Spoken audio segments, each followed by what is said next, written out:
Hello everyone and welcome back to the channel. Today we are going to be breaking down 5 mindsets that may seem beneficial, but in reality they are actually hindering your ability to grow as a player. We're going to kick this off with the easiest mistake to fall victim to. And I can guarantee you we have all done this at one point or another, and that is the one more game mentality or the I can't end on a loss mentality.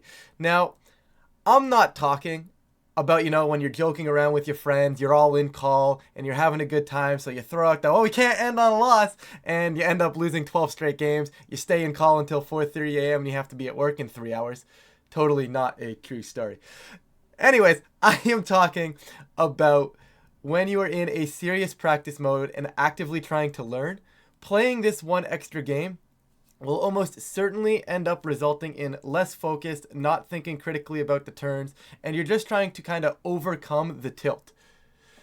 You might win and feel a little bit better and end on a high note, which is great in the short term, but in the long run, you played an extra game, you spent, 15 minutes, depending on what kind of set it was it a best of 3, best of 1, regardless, and you really didn't get anything out of it, so your time could have been better spent. Some good ways to work around this are, you analyze the last set. You don't want to end on that loss? Okay, let's take a break. Let's figure out why we lost. And that is a very good way to spend your time.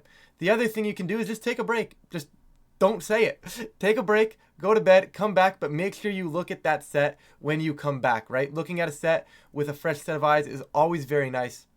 And it helps overcome that kind of recency bias, right? Because we all play a set and in the moment we thought those plays were right. If I take a step back and come back 3 hours later, the next day, I may be able to look at that with a little bit of a different lens and say, yeah, these plays weren't right, even though I thought they were at the time.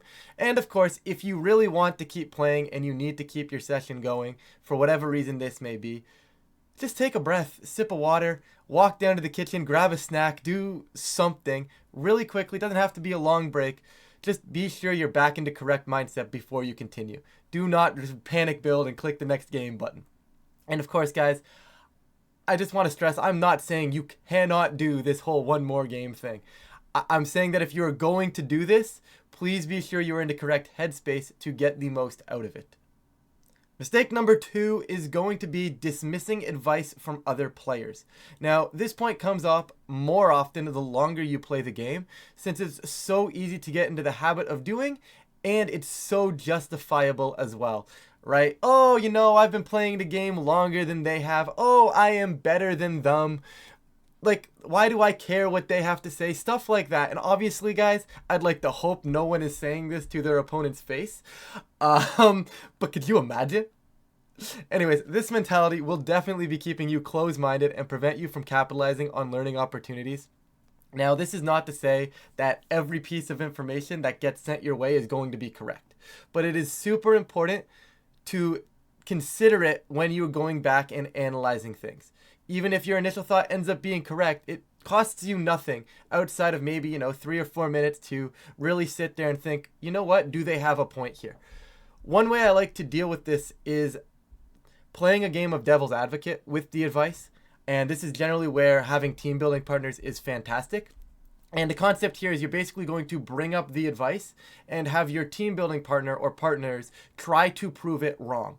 Right? Because by doing that, it's forcing you to think critically about what is going on and making sure you're not just dismissing something because, I was better off. I don't need that. That doesn't matter. Right? This forces me to actually defend my argument and forces me to think critically. And that is what's going to make me a better player, even if it proves wrong.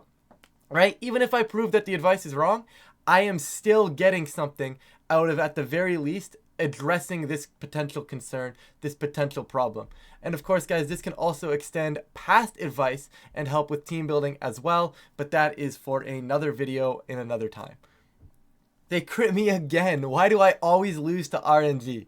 Now, losing to hacks, RNG, whatever we call it, it's going to be unavoidable, guys. We are playing the game of Pokemon. The amount of luck in this game is kind of ridiculous at times. However, that's not the mistake. The mistake here is constantly blaming that RNG and not reflecting on your loss as a learning opportunity.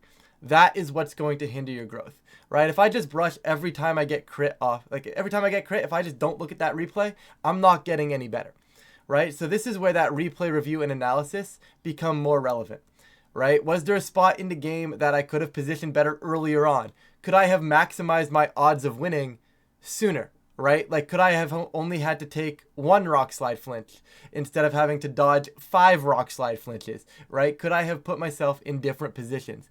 Did I get unlucky early in the game and tilt? Did this cause me to miss opportunities later in the game? There are tons of questions to ask yourself in terms of this replay review, especially when looking back at unlucky sets. And there should be a whole video on replay review. I'm just going to add that to the backlog real quick.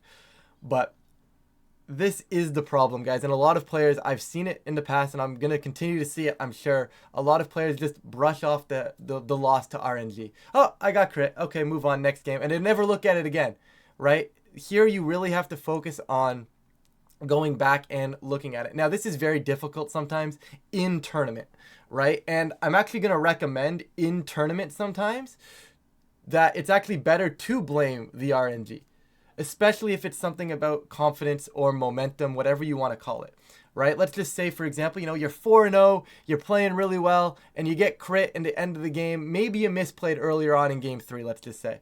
But, you get crit at the end, and now you're 4-1. But without that crit, you probably would have been all right. You could have been 5-0. This is one of those ones where I will say that, yeah, okay, I got a little hexed out, and I'll come back at this set and look at it later. I am not going to properly analyze this during a tournament. For me, I got hexed out. I need to keep my momentum to the best of my ability moving forward. Now, it doesn't hurt to acknowledge the fact that maybe I misplayed. At some point, you're going to have to do it because it's always good to move forward. However, strictly off the benefit of keeping confidence and momentum, I will say that sometimes during a tour, it's just a little bit easier to say. So I'm not going to fault anybody for doing that, but please just be aware of these moments, and they should be looked back on afterwards, and that's where you're going to improve as a player.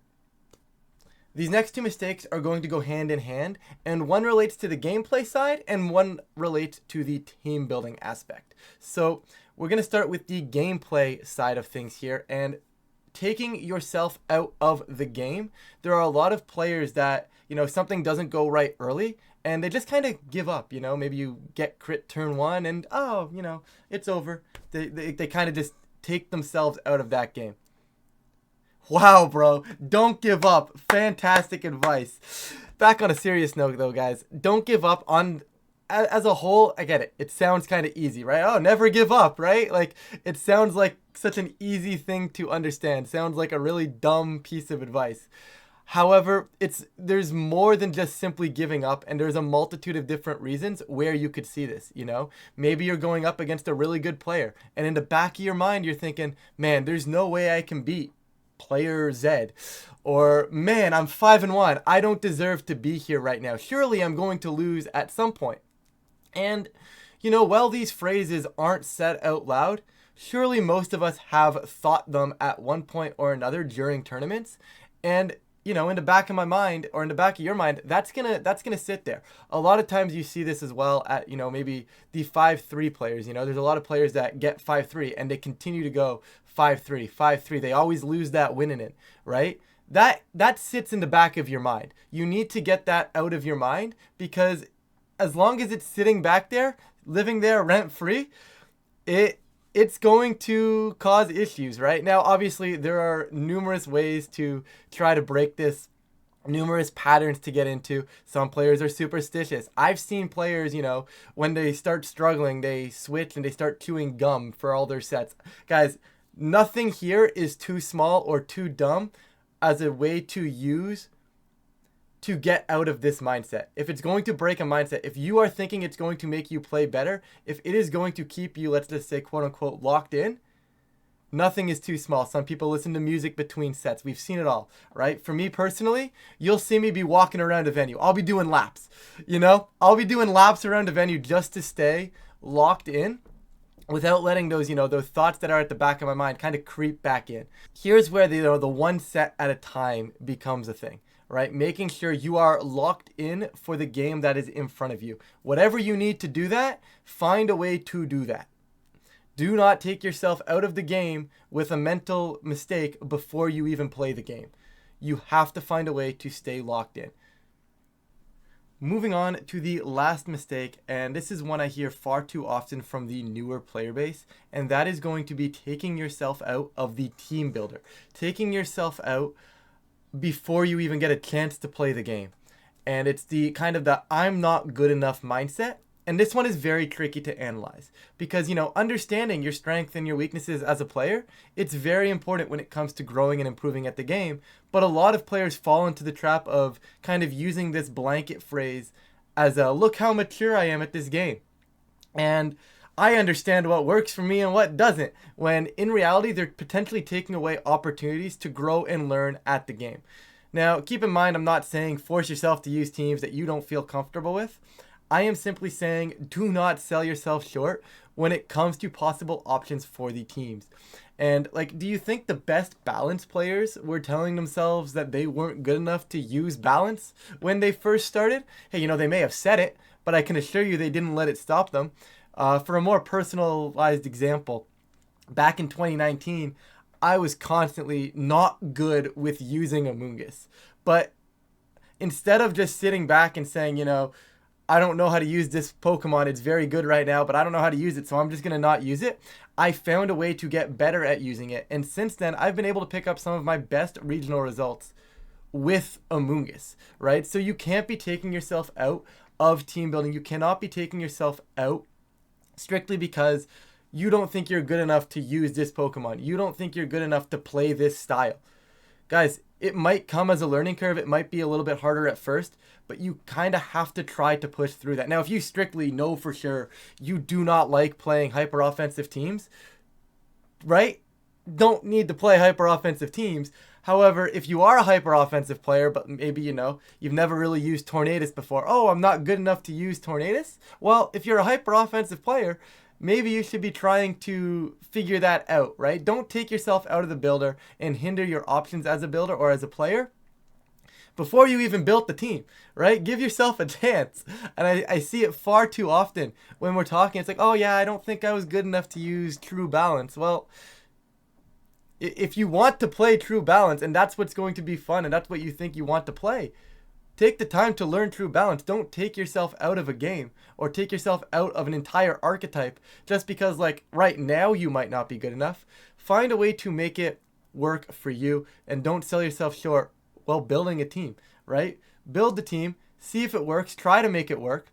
And if it truly doesn't work, which sometimes it just doesn't work, right? Sometimes that happens.